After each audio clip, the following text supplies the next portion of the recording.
안녕하세요. 여러분의 금융갓생을 책임지는 경제 스토리텔러, 슈카.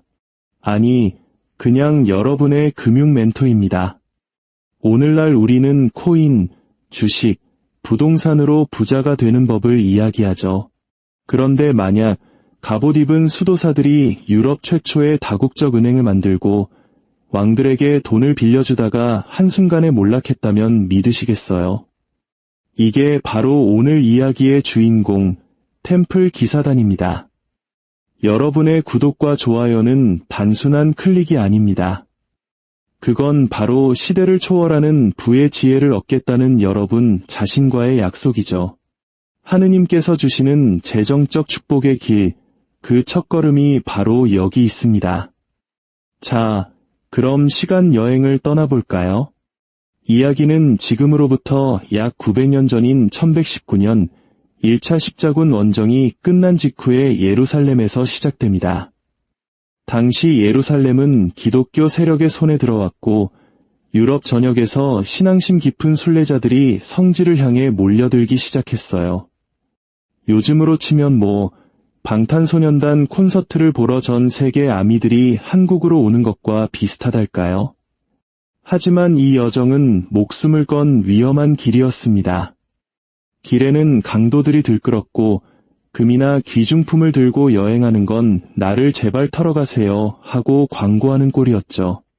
바로 이때 이그드 파행이라는 기사를 중심으로 한 소수의 기사들이 나타납니다. 그들의 목표는 단 하나, 예루살렘으로 가는 순례자들을 보호하는 것이었죠. 이들은 예루살렘의 성전 산에 숙소를 얻었는데 그래서 이름이 성전의 기사단, 즉 템플 기사단이 된 겁니다. 처음에는 정말 가난했어요. 얼마나 돈이 없었는지 기사 2명이 말 1마리를 같이 타고 다녔다는 전설이 있을 정도입니다. 청빈, 순결, 순종을 엄격한 서약으로 삼았고 붉은 십자가가 새겨진 흰 망토 외에는 아무것도 걸치지 않았죠. 요즘 말로 하면 미니멀리즘의 끝판왕이자 무소유를 실천하는 법정 스님의 전사 버전이었달까요. 하지만 겉모습에 속으면 안 됩니다. 이들의 순수한 사명에 감동한 유럽의 왕과 귀족들이 기부를 시작합니다. 땅, 성, 막대한 재산을 기사단에 바치기 시작한 거죠. 이건 단순히 신앙심의 표현이 아니었습니다. 일종의 정치적 투자였죠. 템플 기사단에 기부하는 것은 영혼에도 좋고 정치적 동맹을 맺는데도 유리했으니까요.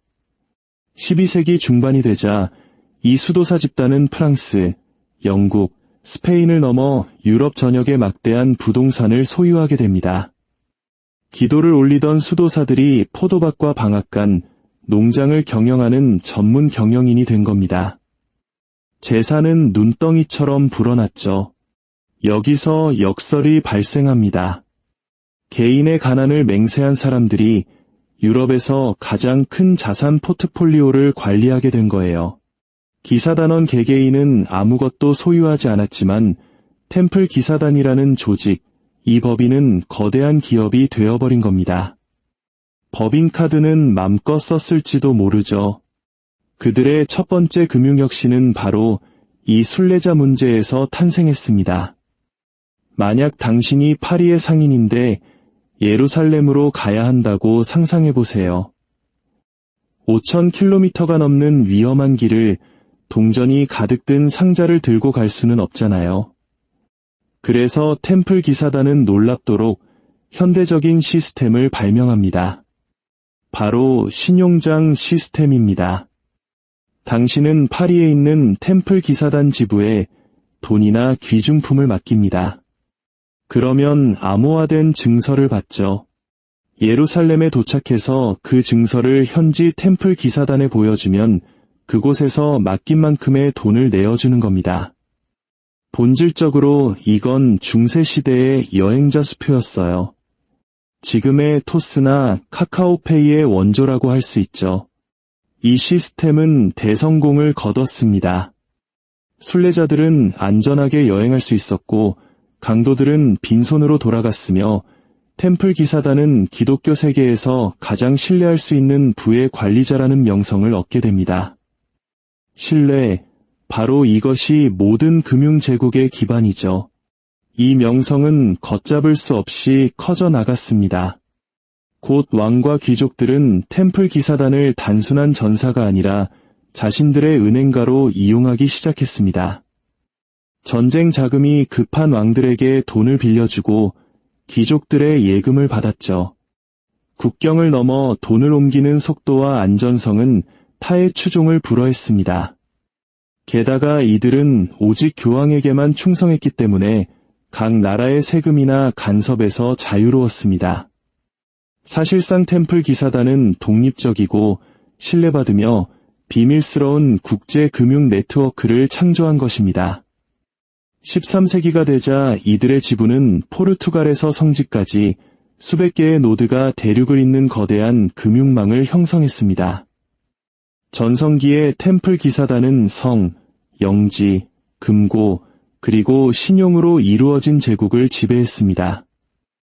프랑스 왕실의 재무장관 역할을 하며 파리의 템플 지부의 왕실 자금을 보관했죠. 심지어 일부 지역에서는 교황을 대신해 세금을 걷는 세무대리인 역할까지 했습니다. 중앙은행이나 다국적 기업이 탄생하기 수백 년 전 템플 기사단은 유럽 전역에서 인정받는 브랜드를 구축했습니다. 사람들의 평생 모은 재산을 믿고 맡길 수 있고 그 뒤에는 무장한 기사들의 무력이 보증하는 브랜드였죠. 하지만 붉은 십자가와 거룩한 서약 뒤편에서 템플 기사단은 모든 금융 제국이 빠지는 똑같은 역설에 직면했습니다. 그들은 너무 부유했고 너무 강력했으며 너무 독립적이었습니다. 이는 곧 권력을 가진 누군가가 그들을 살려두기엔 너무 위험하다고 판단할 때가 온다는 것을 의미했죠. 13세기에 이르러 템플 기사단은 더 이상 하느님의 전사가 아니었습니다. 그들은 유럽의 재무장관이었습니다. 파리에 있던 그들의 요새, 르템플은 프랑스 왕실의 사실상 중앙은행이 되었죠. 왕들은 재산을 안전하게 보관하기 위해 그곳에 예치했고 귀족들은 보석과 중요 문서를 맡겼습니다. 심지어 도시 전체나 주교구조차 자신들의 통치자보다 템플 기사단을 더 신뢰했습니다. 모든 금융기관이 꿈꾸는 것, 바로 절대적인 신뢰를 얻은 것입니다. 그들의 서비스는 단순히 금을 보관하는 것을 넘어섰습니다. 전쟁 자금이 필요한 왕들에게 대출을 해줬죠. 영국의 존 왕은 국고가 바닥나자 왕관 보석을 템플 기사단에 저당 잡혔습니다. 프랑스의 루이 7세는 템플 기사단의 신용대출로 2차 십자군 원정 자금을 마련했고요. 이것은 상징적인 행동이 아니었습니다. 왕들이 갑옷 입은 수도사 출신들에게 자신들의 담보를 넘기는 현실이었죠. 그들의 네트워크는 스코틀랜드에서 예루살렘까지 뻗어 있었기에 어떤 왕실 재무부보다도 빠르게 국경을 넘어 자원을 동원할 수 있었습니다. 한 지부에서 보낸 서신 하나로 유럽 반대편에 있는 다른 지부의 자금을 인출할 수 있었으니 이건 온라인 뱅킹이 없던 시절의 실시간 계좌이체나 다름없었죠. 이것이 바로 템플 기사단 시스템의 천재성이었습니다. 규모와 비밀주의. 그들의 지부는 수도원처럼 보였지만 다국적 은행의 지점처럼 기능했습니다. 농지에서 임대료를 걷고 포도원을 운영하며 방앗간을 관리해서 얻은 잉여 수익을 중앙금고로 보냈습니다. 회계 담당자들은 후대의 상업은행에 버금가는 정교한 장부와 회계 시스템을 개발했죠. 겉으로는 그리스도의 겸손한 기사들이었지만 흰망토 뒤에서는 장부를 맞추고 교묘하게 이자를 계산하며 그 누구도 할 수 없는 방식으로 자본을 움직이고 있었습니다.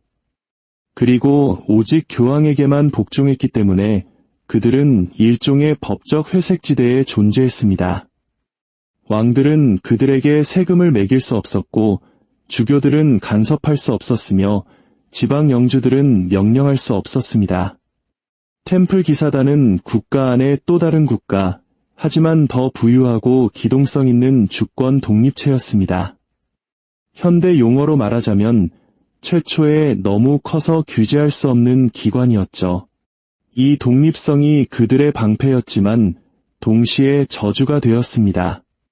수군거림이 퍼져나가기 시작했습니다. 청빈을 맹세한 자들이 어떻게 저런 부를 통제할 수 있는가? 그들의 회개는 정말 투명한가? 비밀을 숨기고 있는 건 아닌가? 그들이 성공할수록 의심은 커져만 갔습니다. 시기심은 모든 금융제국이 내야 하는 세금이며 템플 기사단은 위험할 정도로 부러움의 대상이 되었습니다. 특히 왕들과의 관계가 긴장 상태에 이르렀습니다.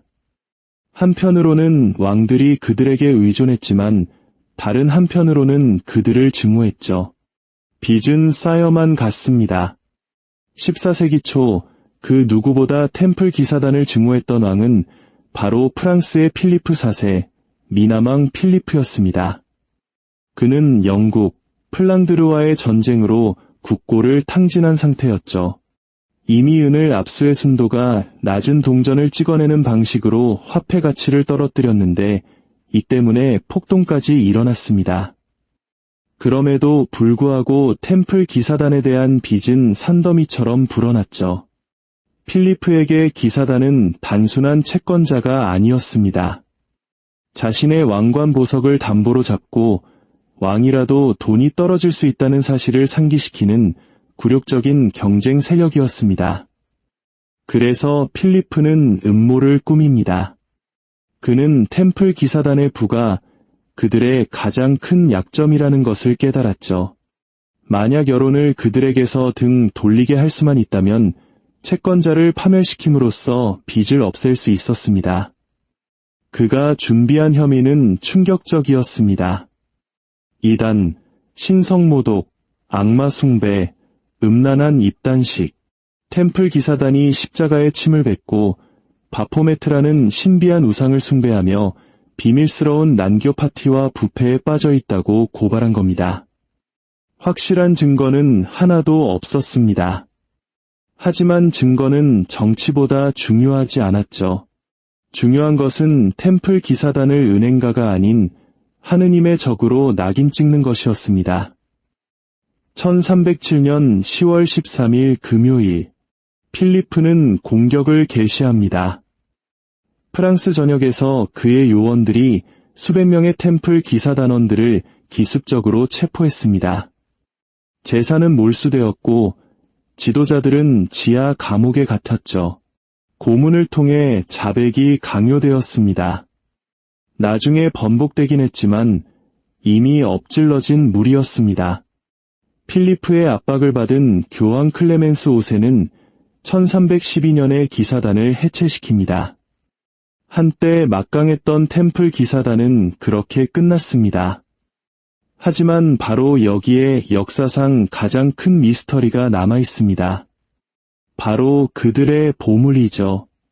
공식적으로 그들의 재산 대부분은 경쟁 기사단이었던 구호 기사단에게 넘어갔습니다. 하지만 엄청난 액수의 돈이 사라졌습니다. 일부 자산은 숨겨졌고 일부는 빼돌려졌으며 일부는 행방이 묘연해졌죠. 비밀리에 파리를 떠나는 보물마차 라로셜 항구에서 금을 싣고 사라지는 템플 기사단에 배 아직 발견되지 않은 지하 금고에 대한 소문들이 전설을 만들었습니다. 부인할 수 없는 사실은 템플 기사단의 금융 제국이 잘못된 회계나 신뢰 상실이 아닌 정치 때문에 무너졌다는 것입니다. 그들은 너무 강력했고 너무 독립적이었으며 너무 부유했습니다. 결국 어떤 왕도 자신의 국경 안에서 경쟁하는 재무부가 운영되는 것을 용납하지 않습니다. 템플 기사단은 유럽 최초의 다국적 은행을 만들었지만 돈과 권력의 가장 오래된 법칙을 배우게 된 것이죠. 채권자는 적을 만들고 왕은 빚지는 것을 싫어한다는 법칙 말입니다. 템플 기사단의 마지막 총장이었던 자크 드 몰레는 1314년 화영대에서 자신의 결백을 주장하며 왕과 교황에게 심판이 내릴 것이라 외쳤습니다. 그리고 1년 안에 필리프 4세와 클레멘스 5세가 모두 사망하자 템플 기사단의 저주라는 소문이 유럽을 휩쓸었습니다. 하지만 보물이나 저주에 대한 신화보다 더 중요한 것은 그들이 남긴 금융 모델 그 자체입니다. 그들은 신뢰가 제도화될 수 있고 자본이 단일 브랜드 아래 국경을 넘나들 수 있으며 왕에게 빌려준 돈이 군대보다 더 큰 영향력을 살 수 있다는 것을 증명했습니다. 그들은 다국적 금융 시스템이 어떻게 작동하는지 그리고 그것이 얼마나 위험해질 수 있는지를 유럽에 처음으로 보여준 선구자들이었습니다. 템플 기사단은 부패하거나 이단이어서 파괴된 것이 아닙니다. 그들은 채권자였기 때문에 파괴되었습니다. 왕의 빚을 쥔 은행가였고 어떤 통치자도 왕권 자체보다 더 강력해지는 은행가를 용납하지 않습니다. 필리프 4세는 빚을 갚을 수 없었기에 그들을 부숴버린 것입니다. 이단 혐의는 수에 불과했습니다. 진짜 범죄는 군주제에 필적하는 은행이 되었다는 것이었죠. 그리고 바로 이 지점에서 이야기는 시대를 넘어 울려 퍼집니다. 모든 시대는 그 시대만의 템플 기사단을 만들어냅니다. 너무 부유하고 너무 독립적이며 너무 손댈 수 없게 되어 국가가 두려워하기 시작하는 기관들 말입니다. 20세기 초에는 제2, 모건과 같은 거대 금융 가문이었고 21세기에는 정부가 추적하는 것보다 더 빨리 국경을 넘어 자본을 움직이는 글로벌 기업들입니다. 그들 역시 법적 회색지대에 존재하며 대마불사라고 불리죠. 하지만 템플 기사단처럼 그들 역시 정치가 다른 결정을 내리기 전까지는 영원할 것이라는 환상 속에 살고 있습니다. 템플 기사단의 교훈은 그들이 칼을 든 중세 은행가였다는 사실을 넘어섭니다. 금융 권력은 항상 시기, 의심, 그리고 궁극적으로는 보복을 부른다는 것입니다. 돈은 결코 중립적이지 않습니다. 돈은 충성심과 안정을 사주지만 적 또한 만들어냅니다. 오늘날 대마불사 은행이나 국가보다 부유한 기업, 어떤 단일 국가에도 종속되지 않는 글로벌 금융 네트워크에 대한 이야기를 들을 때 템플 기사단을 기억하십시오. 그들의 신용장을 믿었던 순례자들, 왕관을 저당 잡혔던 왕들, 그리고 한 왕국의 불을 담고 있다가 13일의 금요일 새벽, 단 하나의 명령으로 신뢰와 부가 모두 사라져버렸던 그 순간을 기억하십시오. 모든 부의 이면에는 기적의 이야기가 아니라 정치의 이야기가 있다는 것을 말입니다. 역사는 반복되지 않지만 운율은 반복됩니다. 템플 기사단의 운율은 명확합니다. 돈의 미래를 발명하는 자는 세상을 바꿀 수 있습니다. 하지만 그들은 결코 잊어서는 안 됩니다. 과거나 지금이나 왕들은 항상 자신의 채권자를 찾아온다는 사실을 말입니다. 오늘 이야기가 새로운 관점을 주셨다면 채널을 떠나시기 전에 그 약속 잊지 않으셨죠? 역사는 답을 알고 있습니다. 저는 여러분이 그 답을 찾을 곳을 보여드릴 뿐입니다.